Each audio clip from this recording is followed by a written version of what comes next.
Can't you, for once, forget what number I'm calling and do something for me? Now I want to trace that call. It's my civic duty, and it's your civic duty to trace that call and to apprehend those dangerous killers. And if you won't, I will connect you with the chief operator. please.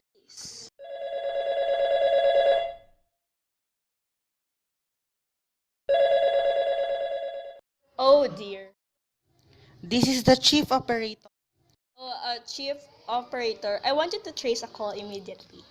I don't know where it came from or who was making it, but it was absolutely necessary to be tracked down. Because it was about a murder that someone's planning, a terrible, cold-blooded murder of a poor innocent woman tonight at 11:15. I see. Can you trace it for me? Can you track down those men? I'm not certain. It depends. Depends on what. It depends on whether the call is still going on. If it's a live call, we can trace it on the equipment. If, if it's been disconnected, we can't. Of course, they must have stopped talking to each other by now. That was at least 5 minutes ago. Well, I can try tracing it. May I have your name, please? Stevenson.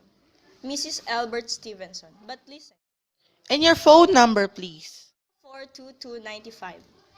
But if you go on wasting all this time, Why do you want this call traced? I merely felt very strongly that something ought to be done about it. These men sounded like they're dangerous. They're going to murder this woman at 11:15 tonight, and I thought the police ought to know. Have you reported this to the police? Well, no, not yet. You want this call checked purely as a private individual? Yes. But meanwhile, I'm sorry, Mrs. Stevenson. We'd have to have something more official. oh, for heaven's sake.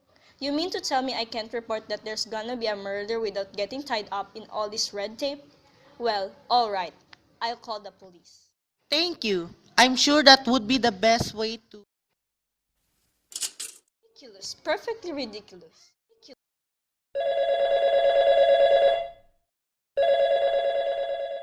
The thought of it. I can't see why I have to go to all this trouble.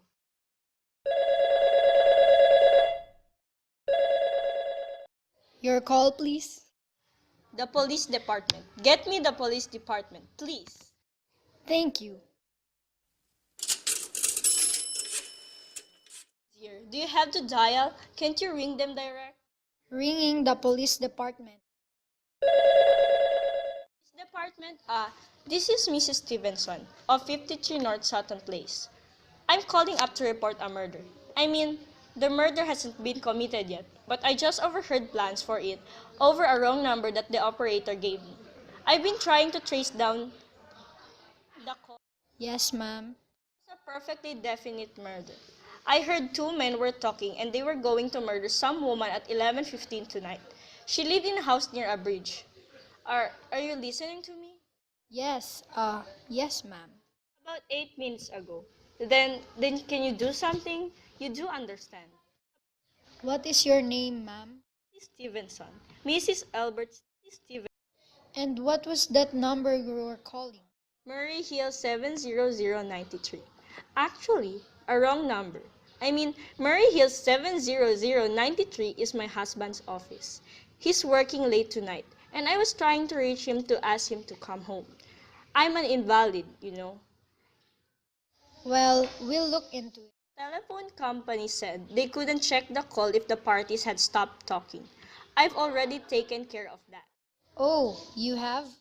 And personally, I feel you ought to do something far more immediate and drastic than just check the call. What good does checking the call do if they've stopped talking? Well, we'll take care of it. Don't you worry. I'd say the whole thing calls for a search, a complete and thorough search of the whole city.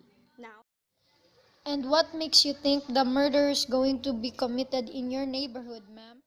I don't know. Only the coincidence is so horrible. 2nd Avenue, the patrolman, the bridge. How do you know there isn't some little house on Staten Island on some little 2nd Avenue you've never seen even heard about? How do you know they're even talking about New York at all?